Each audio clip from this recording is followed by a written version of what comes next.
Sa bawat kabataan, may mga sandaling tahimik, mga gabing puno ng iniisip, mga araw na puno ng tanong. May mga pagkakataong hindi natin alam kung saan tayo dadali ng buhay. Minsan, pakiramdam natin na iwan tayo. Ngunit sa gitna ng katahimikan, may isang katotohanang hindi nagbabago. Hindi tayo iniwan ng Diyos. Hindi siya nawala. Hindi siya lumayo. Siya ay narito. Kahit hindi natin siya agad nararamdaman. Ito ang kwento ng katapatan ng Diyos sa buhay ng kabataan. Ito ang pagpapatuloy ng aming papuri.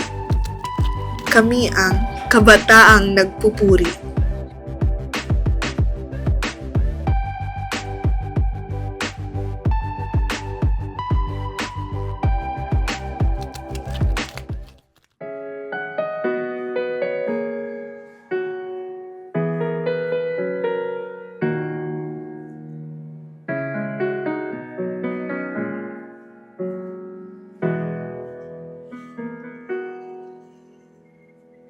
We pray for blessings, we pray for peace, comfort for family, protection while we sleep. We pray for healing, for prosperity. We pray for your mighty hand to ease our suffering. But all the while, you hear each broken need. Yet love is way too much to give us lesser things. 'Cause what if your blessings come through raindrops? What if your healing comes through tears? What if 1,000 sleepless nights are what it takes to know you're near? What if trials of this life are your mercies in disguise?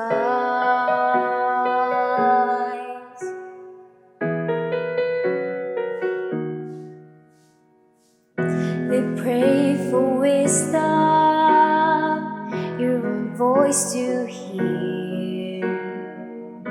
We cry in anger when we cannot feel you near.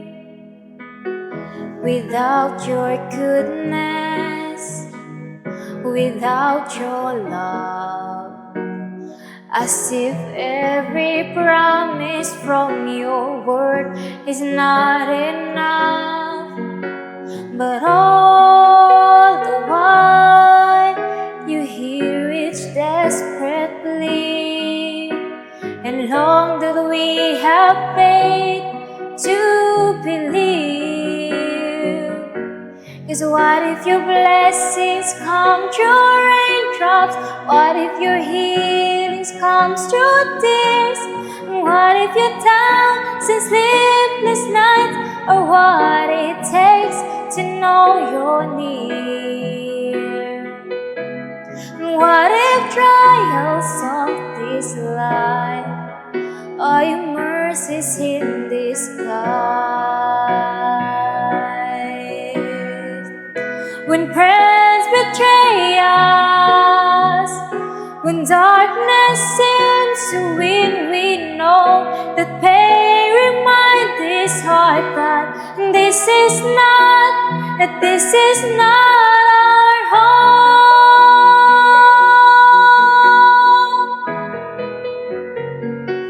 It's not our home.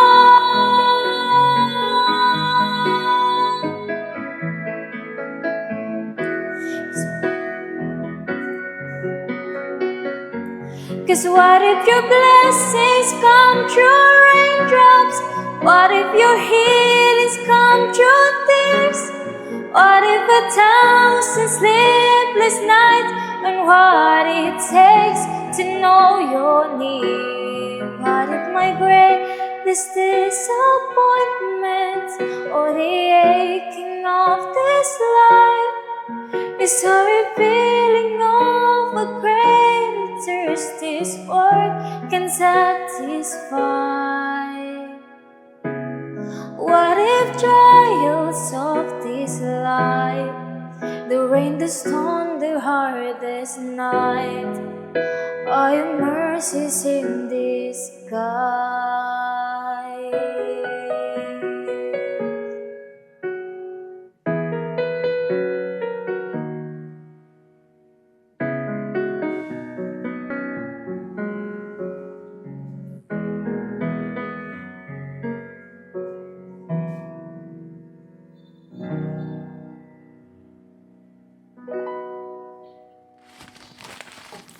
Sa bawat bagong araw, may paalala ang Diyos na hindi siya kailanman lumalayo. Sa gitna ng pagod, sa gitna ng laban, siya ay nananatiling tapat. Ngayon, simulan natin ang pagpupuri, hindi dahil perpekto ang lahat, kundi dahil ang Diyos ay laging naroon.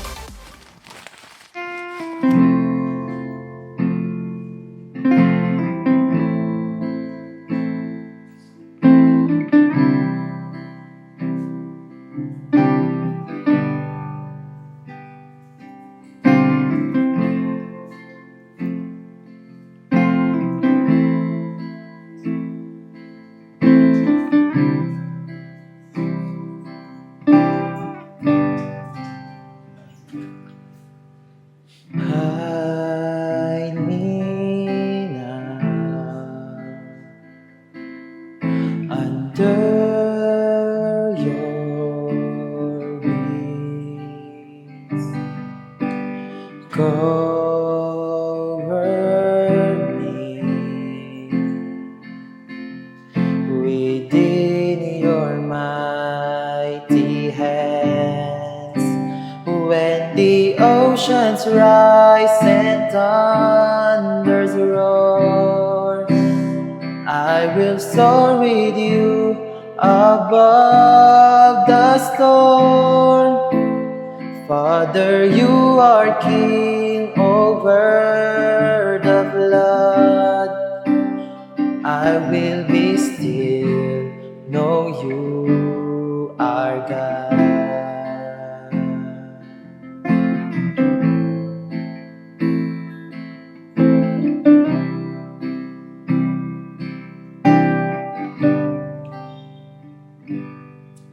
Find rest, my soul, in Christ alone. Know His powers in quietness and trust. When the oceans rise and thunders roar, I will soar with you above the storm. Father, you are king over the flood, and I will be still, know you are God. And when the oceans rise and thunders roar, I will soar with you above the storm. And there you are king over the flood, and I will be still, know you are God.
alone. No, His heart in quietness and trust. When the oceans rise and thunders roar, I will soar with you above the storm. Father, you are king over the flood, and I will be still, know you are God. And I will be still, know you are God. And I will be still, know you are God.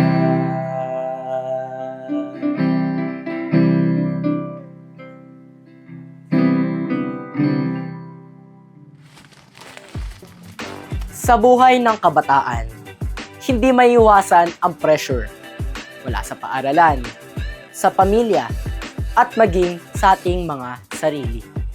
Ngunit sa gitna ng lahat ng ito, ay may katotohanang hindi nagbabago. Ang Diyos ay may layunin sa ating buhay. Pakinggan natin ang isang tula ng pananampalataya.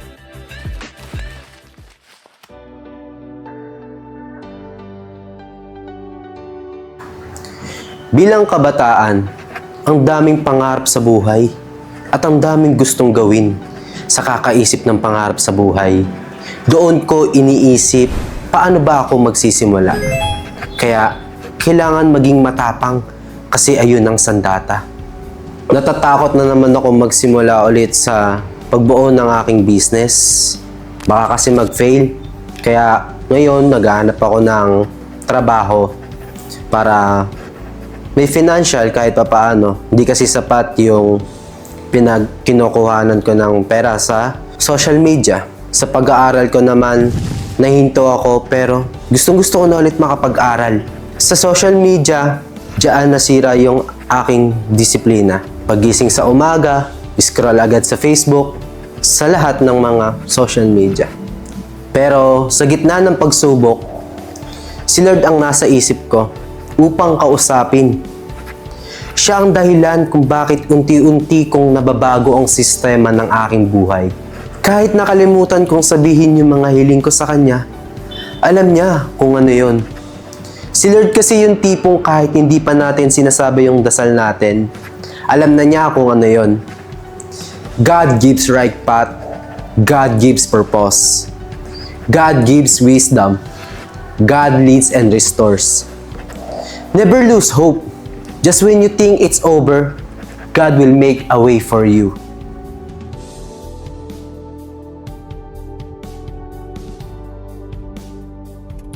Panginoong makapangyarihan sa lahat, maraming salamat po sa regalong buhay, sa lakas araw-araw at sa pagmamahal mo sa aming pamilya. Salamat po sa pagkakataong makapag-aral. Panginoon, gabayan niyo po kami sa aming mga decision at sa aming mga struggles ngayon.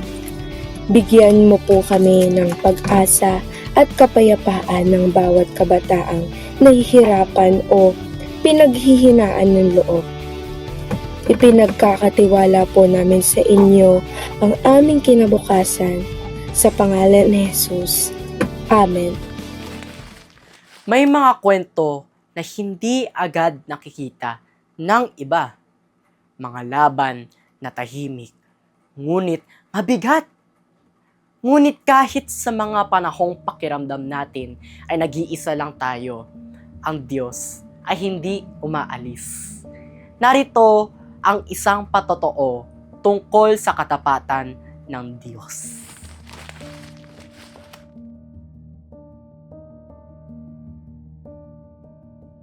Pinakamahirap po na pinagdaanan ko sa buhay ko ay yung masunog po yung bahay namin. Isa po ito sa pinaka-traumatizing na nangyari sa buhay ko. At ang pinakamahirap naman po na part sa pangyayari po na iyon ay ang pag-iisip kung paano po kami muling makakabangon. Kung paano po kami muling mabubuhay. At pakiramdam ko po noon ay ang pangamba at takot. Pakiramdam ko po noon ay parang mag-isa na lang po kami sa buhay. At parang iniwanan na po kami ni Lord. Pero si Lord po, pinaramdam niya po sa amin na hindi po kami nag-iisa sa laban na ito. At hindi niya po kami pinapabayaan.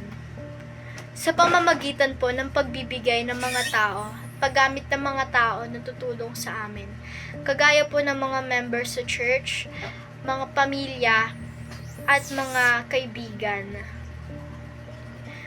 Pinaramdam niya po sa amin na sa kabila po ng pangyayari na ito, ay nandyan pa rin po siya para sa amin at hindi niya po kami papabayaan at pinapabayaan. Patuloy niya po kaming iniingatan.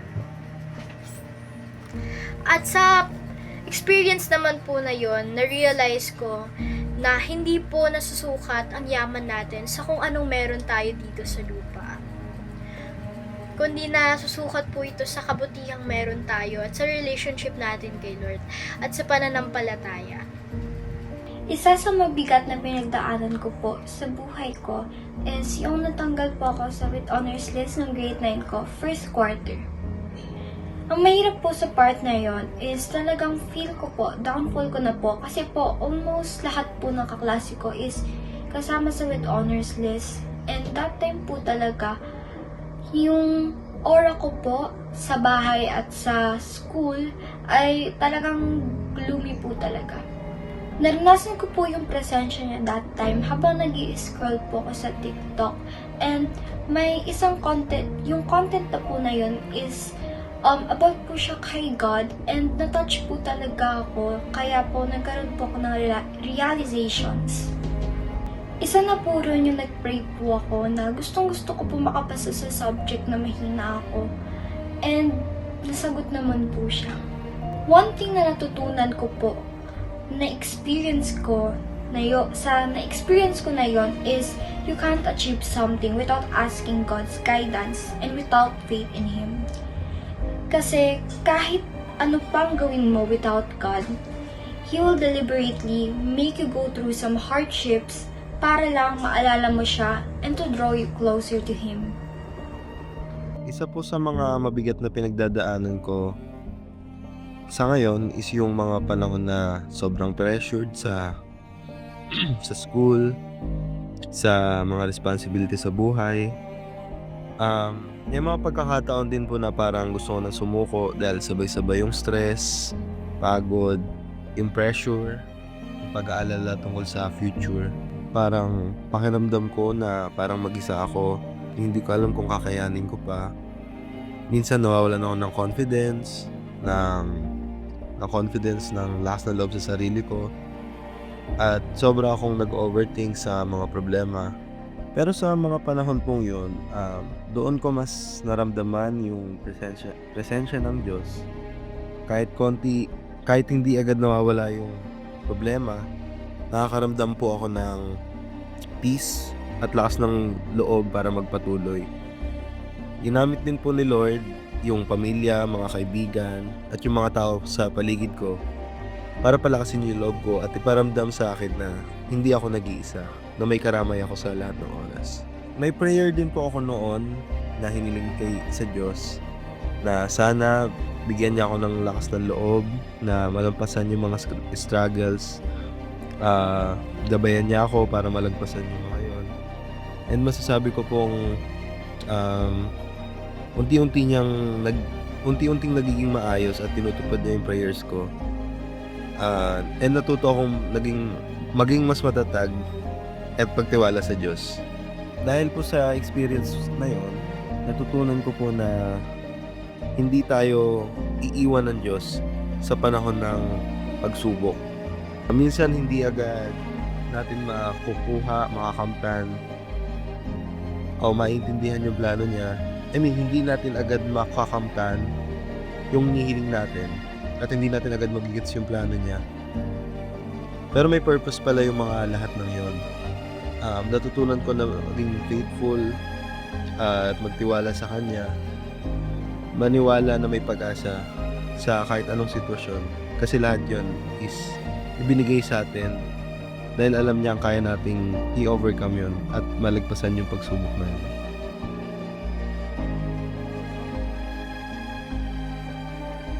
Lord, salamat po sa lahat ng biyayang ibinigay mo po sa akin. Salamat din po dahil tuwing umaga ako pa'y nagigising. Tulungan mo po ako sa mga bagay na nahihirapan ako, Panginoon.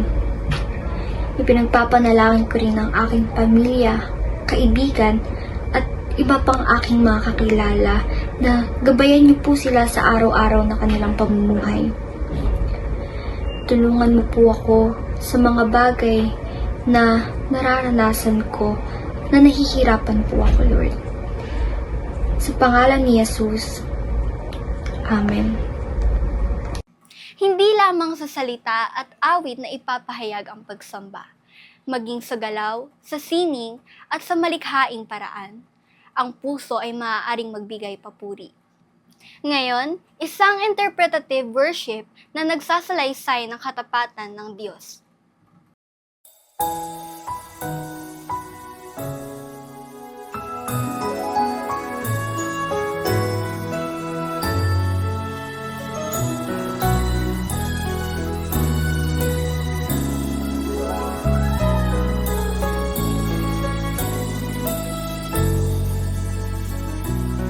For God so loved the world, He gave us His only Son, Jesus Christ our Savior, His most precious one. He has sent us His message of love and sends those who heed to bring the message to everyone in a voice loud and clear. Let us tell the world of His love, the greatest love the world has known. Search the world for those who have walked astray and lead them home. Fill the world's darkest corners with His light from up above. Walk every step, every mile, every road, and tell the world of His love.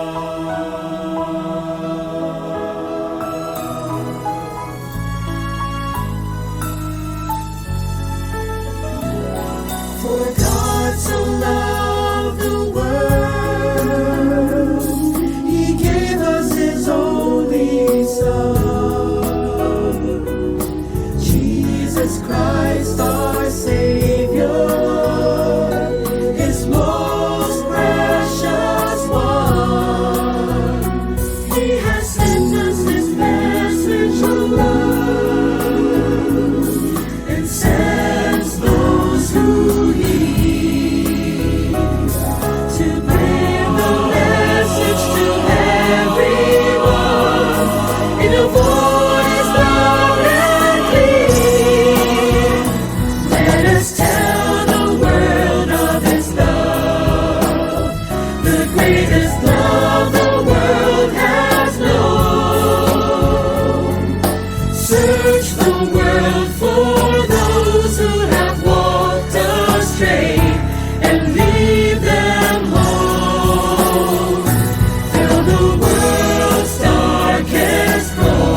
Ang bawat buhay ay parang isang obra.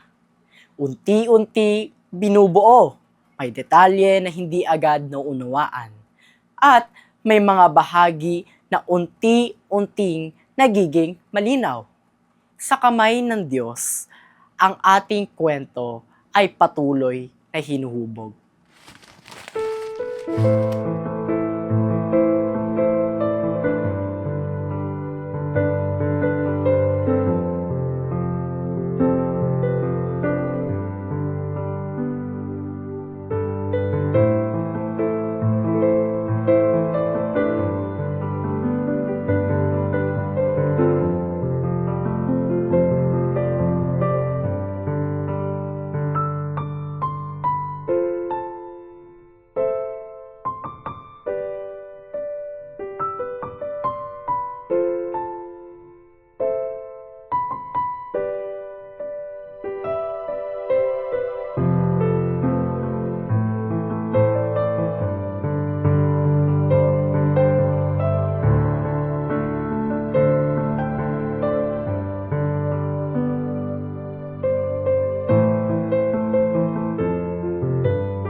So, napili ko po itong i-drawing dahil nagsilbing guidance sa akin si God. Tulad nga ng nire-resemble dito ng tupa, ito po.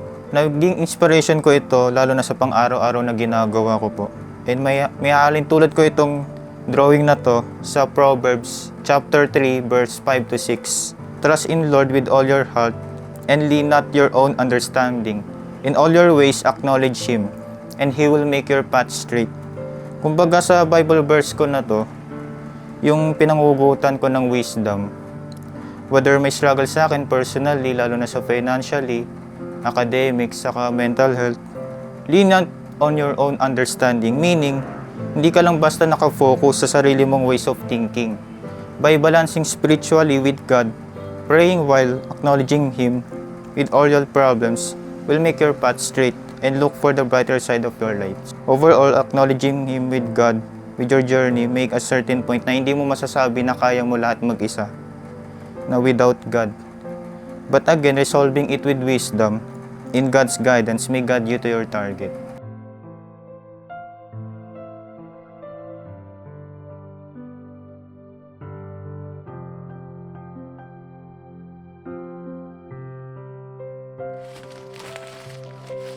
Ang paglilingkod sa Diyos ay hindi nakadepende sa edad.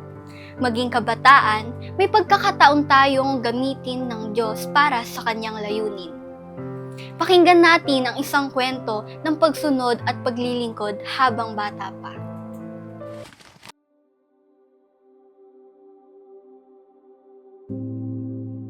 Siguro yung pinagdaanan ko until now, siguro yung oras, dahil mahirap hati-hatiin yung mga oras. Lalo't na school, bahay, church, then may mga activity pa ako na ginagawa. So, nahihirapan po ako na paano siya hatiin, kung paano ko, anong oras ko, kung sinuunahin ko, kung sino hatiin ko. Yung mahirap na part, siguro yung bahay and family. Lalo't na kapag may problem sa loob ng bahay, then nandoon naman sa school at sa church. Lalo't at mahirap yon dahil napapakita mo sa mga kaklase mo or sa loob ng church or pinaparamdam or nafe-feel nila na hindi ka okay, na may problema ka na, may pinagdagaan. So, mahirap yun. Naranasan ko siya kasi sa kanya ako nagsusumbong.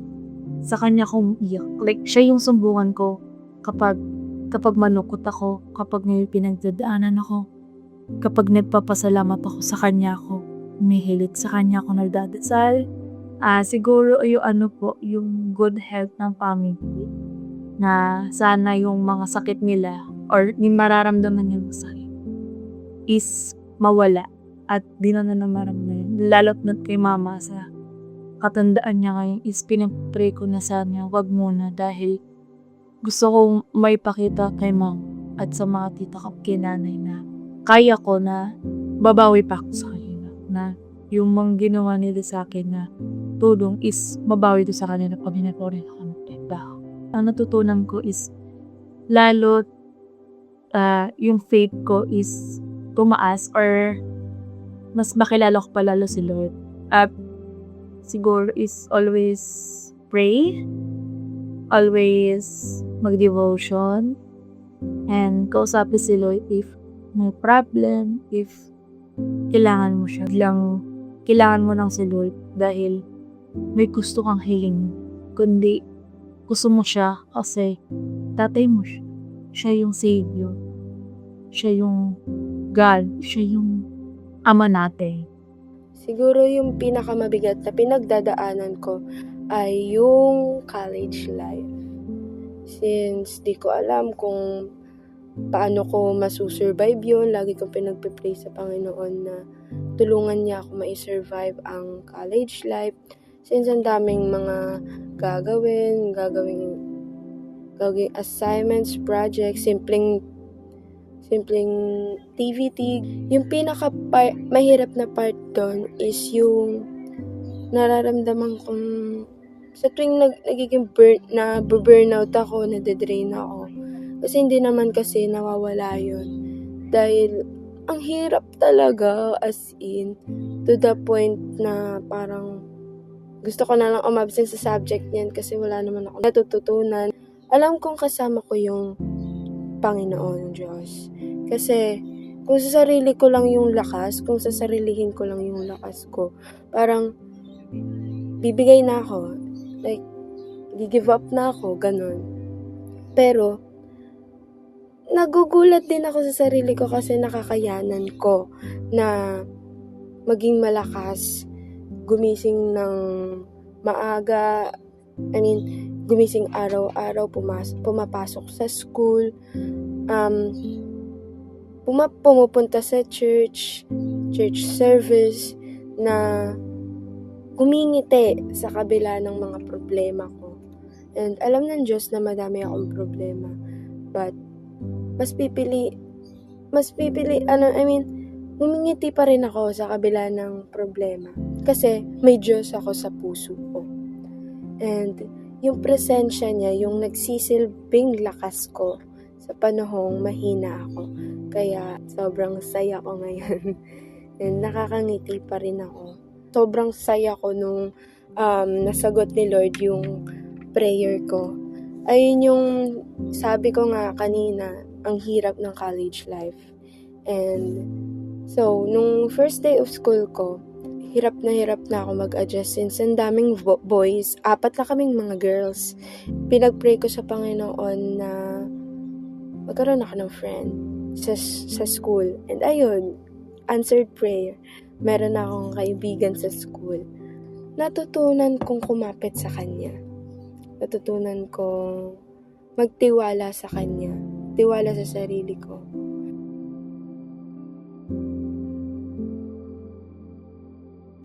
Panginoong Ama, maraming salamat po sa araw-araw na binibigyan niyo kami ng biyaya at patuloy mo kaming iniingatan sa lahat ng pagkakataon. Maraming salamat po dahil pinapadama mo po lagi ang presensya mo. Patuloy niyo po kaming gabayan sa mga tamang desisyon. Patuloy niyo pong i-bless ang mga taong nasa St. Mayor at patuloy pong lumiwanag ang church na to.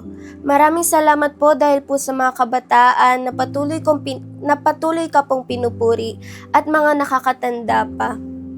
Maraming salamat po sa araw-araw na binibigyan niyo po kami ng blessings at ng panibagong rason upang mabuhay. In Jesus' name we pray, Amen. Bawat isa sa atin ay may sariling karanasan sa Diyos. Iba-iba ang kwento, iba-iba ang pinagdadaanan. Ngunit, iisa ang katotohanan. Ang Diyos ay kumikilos sa buhay ng kanyang kabataan. Ngayon, pakinggan naman natin ang aming deklarasyon ng pananampalataya.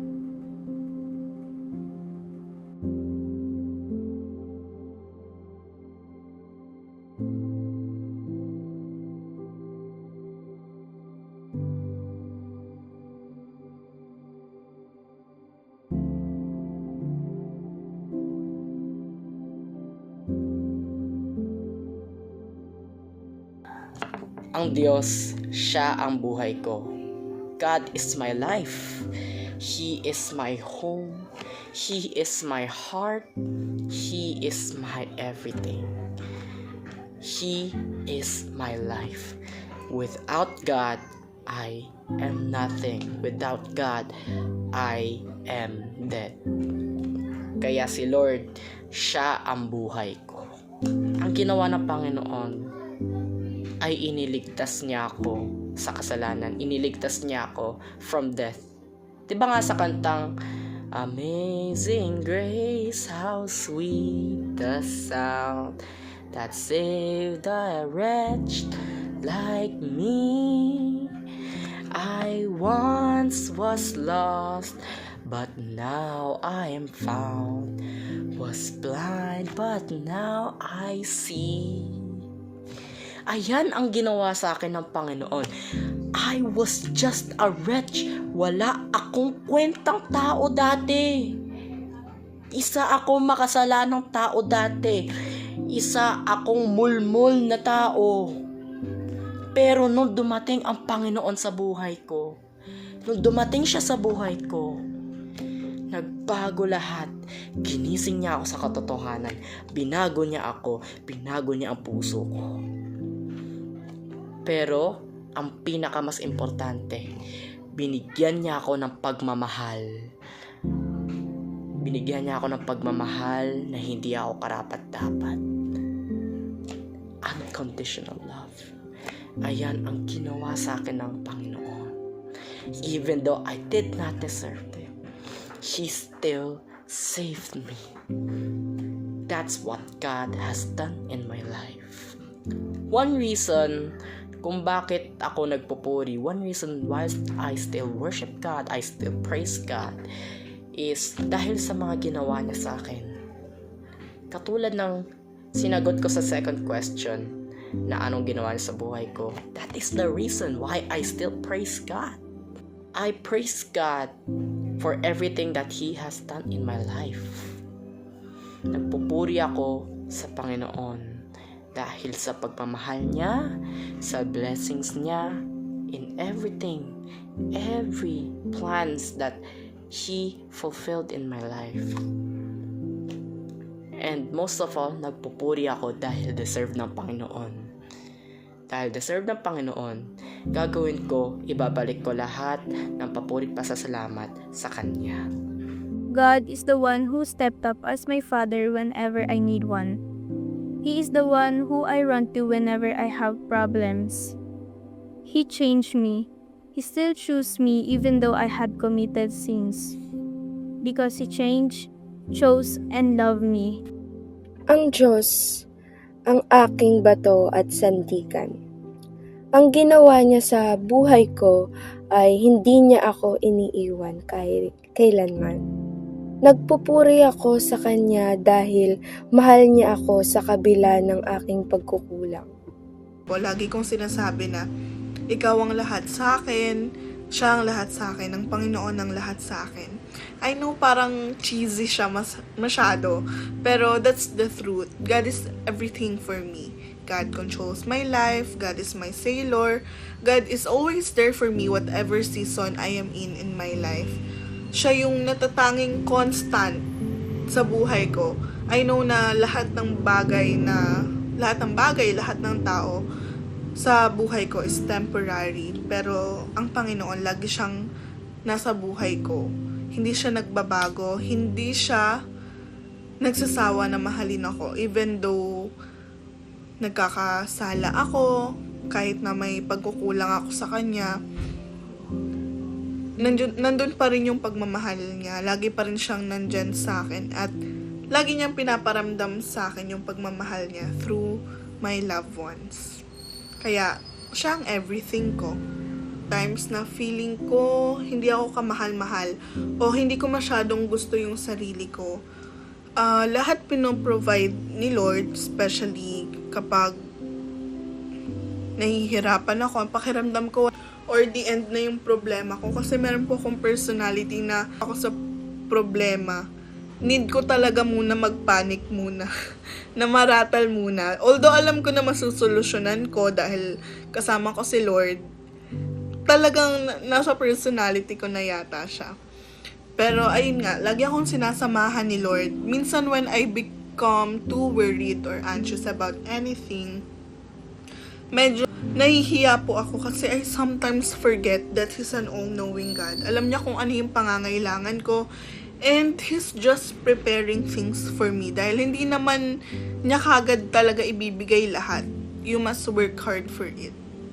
And these are only some of the things po na ginagawa ni Lord for my life. Kasi every milliseconds ng buhay ko kasama ko si Jesus. So, hindi sapat yung time para isa-isahin lahat ng ginagawa ni Lord for me and for my life, for my loved ones. Bakit ka nagpupuri?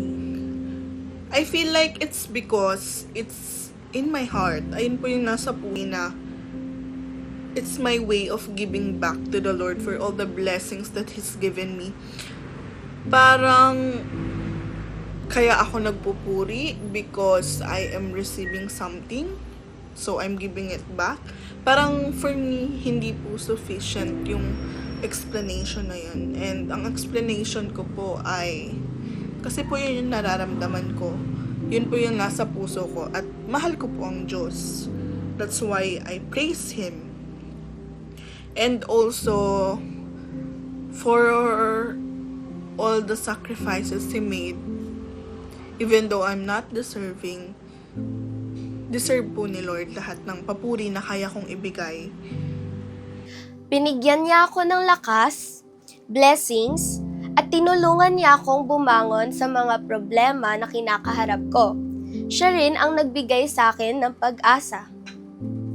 Nagpupuri ako dahil nagpapasalamat ako sa kanyang love, patience, and kindness. Dahil sa mga bagay na iyon, ay nagkakaroon ng reason para magpatuloy na i-praise siya.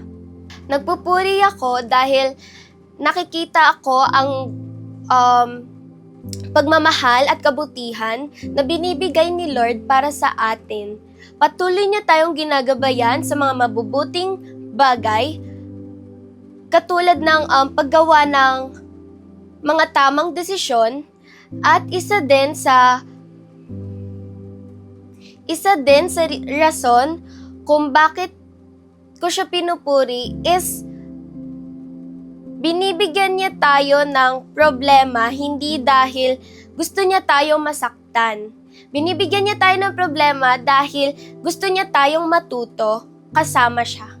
Para sa akin, ang Diyos ay lahat dahil ginawa niya akong panibagong tao na mas nagiging better sa lahat, at kung hindi dahil sa Kanya, hindi ako nandito ngayon dahil tinulungan niya ako sa mga bagay na hindi ko inakala na tutulungan niya talaga ako, lalo na sa mga araw na hindi ko alam kung sino nga ba ang magiging katabi ko o masasandalan ko, pero nandyan pa rin siya na inaalay niya ang mga shoulders niya sa akin para i-comfort at ipaalala sa akin na nandito siya palagi para sa akin. Madami siyang ginawa sa buhay ko simula pa lang na bata ako, at kaya nagpapasalamat ako sa kanya kasi binigyan niya ako ng mga opportunities na hindi ko alam na matatanggap ko. Nagpupuri ako hindi dahil kailangan, kundi dahil gusto ko i-express sa kanya yung mga pagmamahal na binigay niya sa akin at saka yung mga mabuting ginagawa niya sa akin. Kaya nanghihingi talaga ako ng malaking pasasalamat kay Lord dahil binigay niya to sa akin.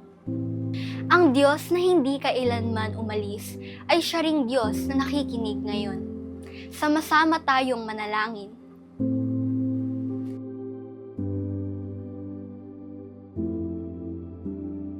Lord, maraming salamat po dahil nandito ka po para sa amin. Ginagabayan niyo po kami sa mga araw po na hindi namin alam kung sino yung pupuntahan namin. Lord, gabayan niyo po kami sa marami pang araw at Nanghihingi po kami ng tawad sa mga kasalanan po namin at sana po more blessing to come and thank you Lord. Amen.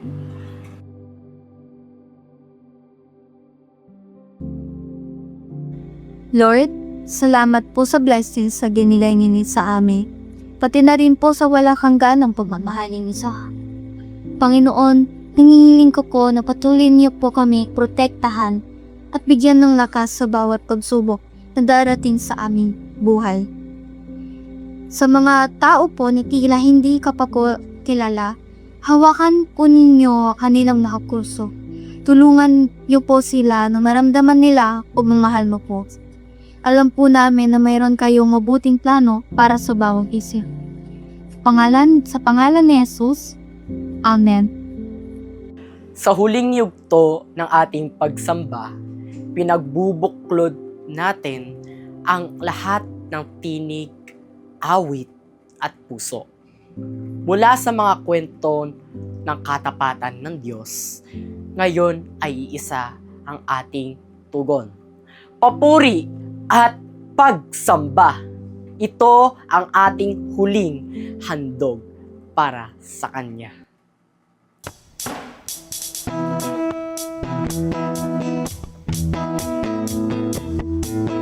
Hallelujah! Ang lahat ng excited na magpuri sa Panginoon ay umawit.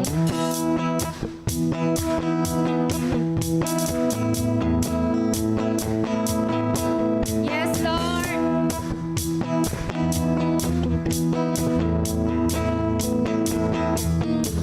Umaawit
Yahweh, Yahweh,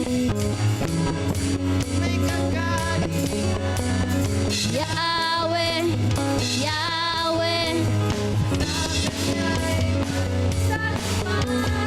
Yahweh, Yahweh,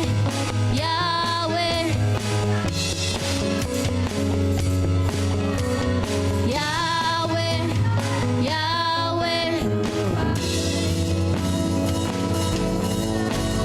Yahweh, Yahweh, Yahweh, Yahweh,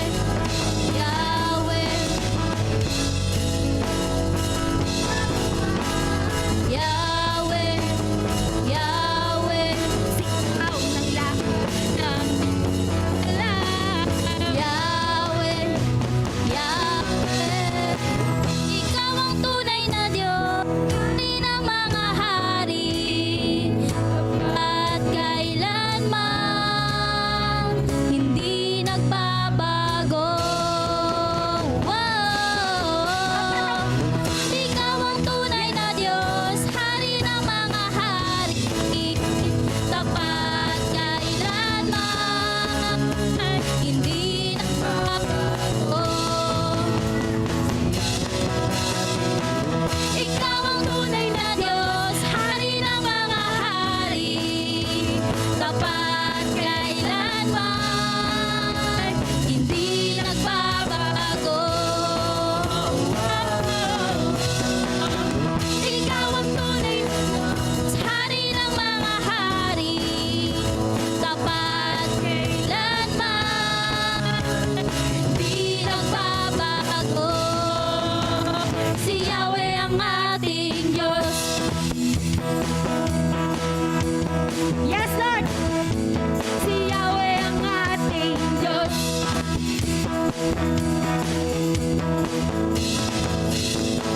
Si Yahweh ang ating Diyos.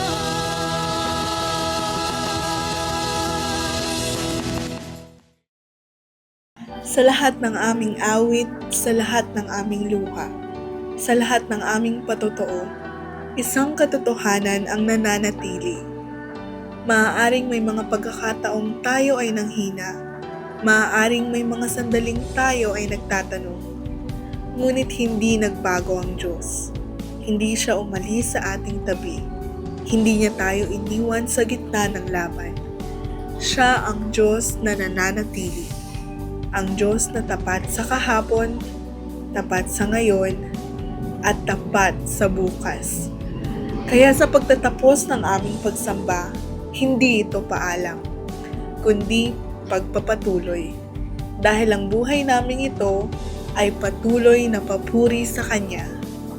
Para sa Diyos ang mahal ang papuri. At sa bawat kabataan, naway maalala natin, hindi tayo iniwan ng Diyos.